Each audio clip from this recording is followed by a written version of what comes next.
Comment dirais-je encore,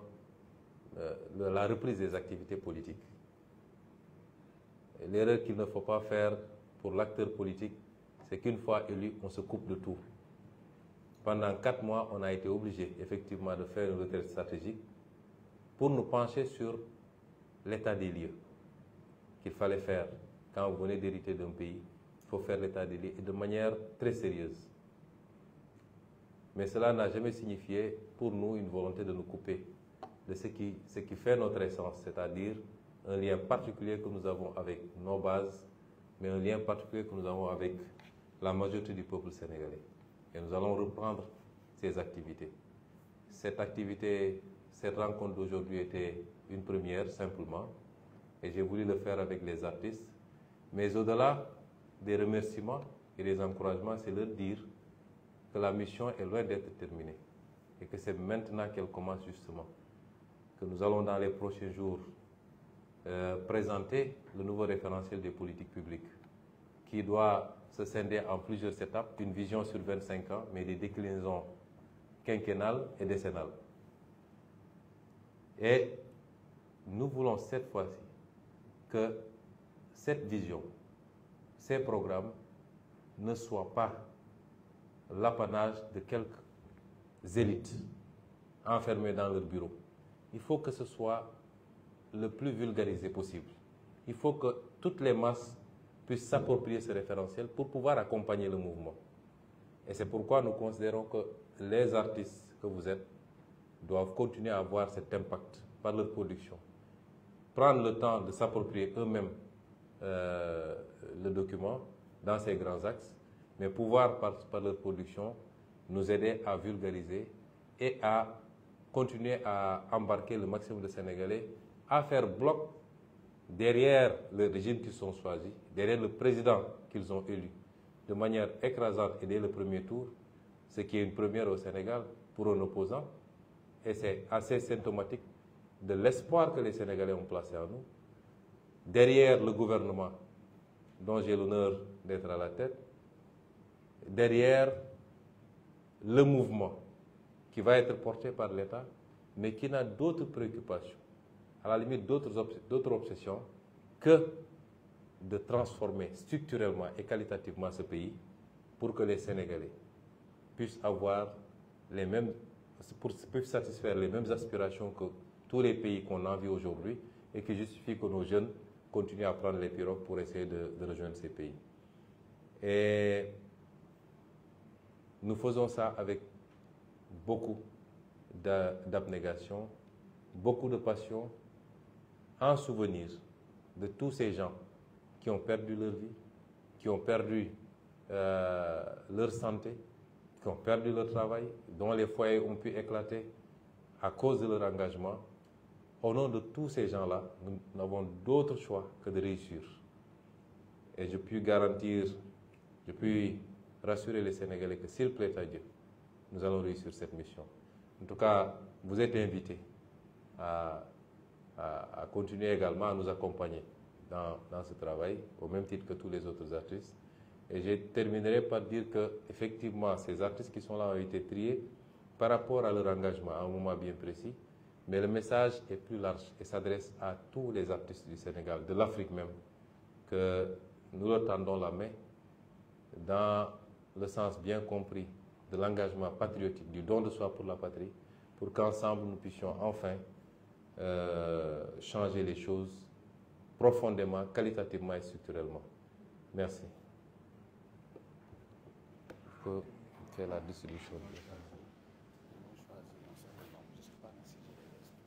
Ouais.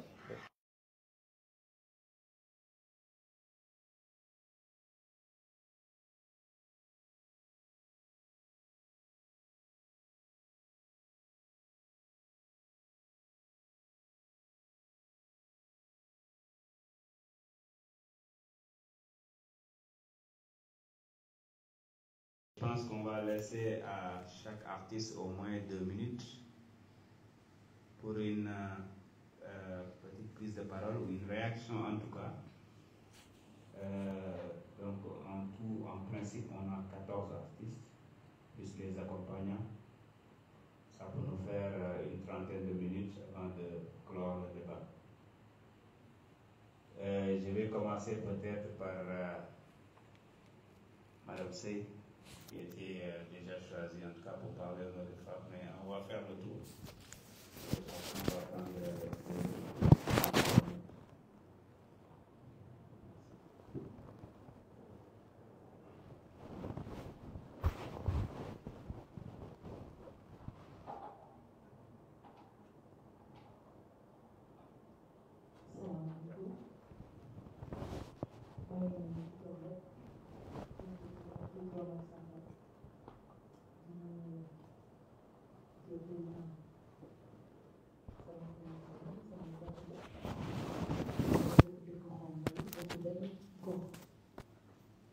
mu xam ko première fois ma yegg ci seenu defe naa clôture meeting bi ma ko nuyoo loolu la ma njëkk a wax kon loolu mbégte la di nuyu sama mbokku artistes yëpp di wax maa ngi leen di nuyu ma cité ci tuuti rek ku mel ni Mortala moom tamit sama ami d'enfant bu borom kër la kilifa maa ngi leen nuyu bu baax Pape Birahim sama rakk yi fi toog yëpp Youssou am naa mbégte bu baax tey ñu teew fii kii ma àndal nag moom mooy sama kilifa damay wax en tant que artiste mais nit ku nekk sa borom kër nga am ca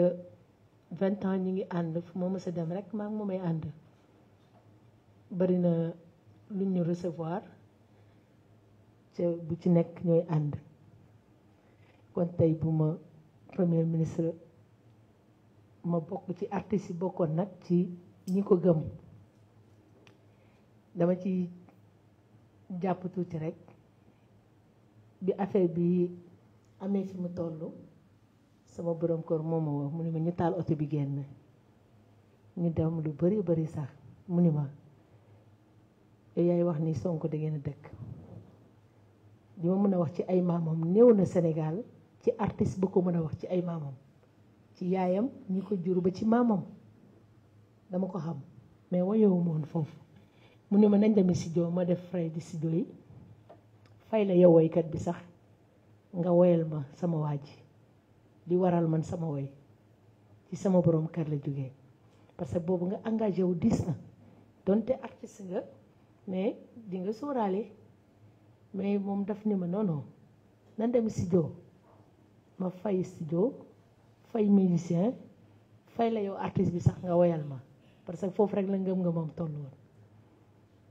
donc moo ko defee tamit am ci ay retour yu bari fii Sénégal bokk naa ci artistes yi ëpp lu ñuy génn def naa 17 pays depuis 2006 maa ngi nekk ci showbiz 17 pays def naa ko mais nekk suñu coin di liggéey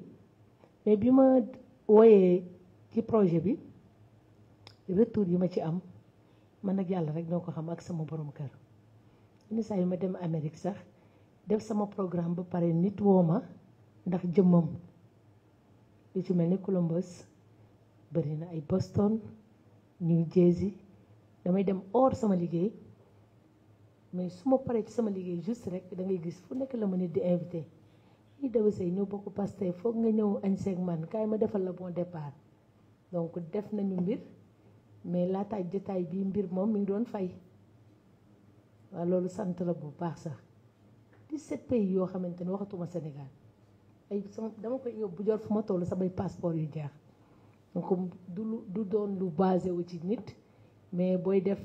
dañu toog fii rek mu ni ma léegi def te yàlla tax dina fay moom daf ko mës a gëm dafa am bés boobu dafa toog ñu toj verre bi mu xëy ni ma du ma tëdd tey ci journée bi te gisuma sama président dem ba gisanteeg moom ñoonteeg moom ma ne ko sa goro la donc loolu ngëm-ngëm la mais bu yooyu yëpp weesoo nag ma ñëw ci li nga xamante ni moom mooy suñu liggéey dafa bari nguur bu fi jaar te respecté wuñu dëgg-dëgg culture te ñun ñi nga xamante ni ñu ngi yëngu ci culture di génn di porter drapeau bi fu nekk dañuy gis suñu yeneen dëkk yi ni ñu gën a avancé ci wàllum culture bari na dama koy wax Mor ma ni ko fekk dañu dem Washington ñu gis defe naa David la di fa jouer ñu dem ba teg porte yi ni kenn mënatul dugg mais pourquoi pas ñun Sénégal mënuñu am lii déjà bu ñu wut passe bu ñu wut visa dafay metti dafay metti trop ci artistes yëpp nag da ngay gis artiste boo xamante ni renommé la mais pour mu déposer visa ñu jox ko ci ni mu waree lu metti la dañuy am toujours problème yooyu mais loolu yow mi génn dangay xam ni culture Sénégal dafa des lu bari dañu am ay woykat dañu am ay ndaanaan yu mag ci nekk yoo xamante ni dañ leen di xam mais tout le temps dañuy am ay problème yu bëri yoo xamante ne ay góor lañu di ko mën a wax fenn en tout cas ñun bëgg nañ la fonk nañ la gis nañ sa taxawaay gis nañ sa njàmbaar mën a fal maire mën a fal ay directeur mën a fal président kooku loolu la diggoon nga ko ñu yàkkam di moom xam nu mais ñun ñi nga xamante ni bëgg nañ la ci gëm nañ la te gis nañ bu baax tey sa xeex ak sa bëgg Sénégal ak sa naw Sénégalais bi fi mu nekk nii bu ñu nee nii dañu am faiblesse